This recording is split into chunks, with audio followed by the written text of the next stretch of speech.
Hello, you join me alongside the new Ford Raptor. Not that Raptor, not the F-150 with the 3.5 V6 EcoBoost. No, this is a slightly more Euro-friendly Ranger Raptor, so it sits at the top of the Ranger range, but it is still a Ford performance vehicle, so they tell me. So it gets performance accessories such as a wider front track, Fox dampers all round, coil springs at the back rather than the old leaf springs with a Watts linkage. It is said to be much more capable off-road and on.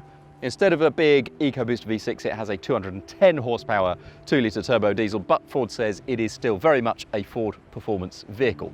So let's find out. If you like this video, then check out our 2019 pickup megatest, and don't forget to subscribe below so you never miss out on our pickup 4x4 or other content. So welcome to the inside of the Ranger Raptor, which as we speak is shimmying more than I would have expected, actually, over some sand dunes. What this car is like on the road, I can't really tell you yet, because all I've driven is largely on the off-road stuff, where I have to say it is quite good fun. But you may be able to hear slightly in the background just that drone of the 2-litre diesel.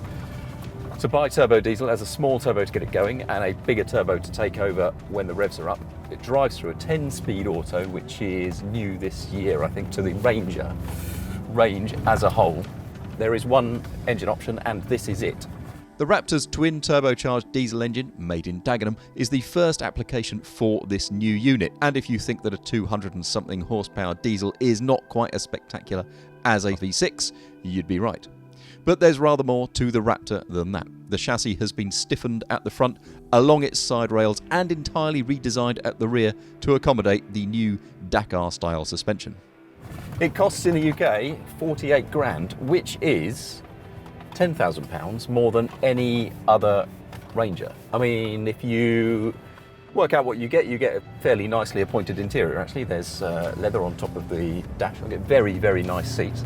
But that is a big ask over other Rangers, given it still comes with a 210 horsepower engine that is good enough for 106 miles an hour flat out, and 0 to 62 in 10 seconds. This is not a fast car in a straight line. What it is a very capable car. It's a very cool car. So what do you lose in moving to the fancy new suspension and so on and so forth? Well, you lose a bit of the Ranger's commercial vehicle ruggedness. Instead of a 1,000 kilo plus payload, it's now only 620 kilos. And instead of being able to tow 3.5 tons, a reduced downward limit on the tow ball means the towing limit is now 2.5 tons.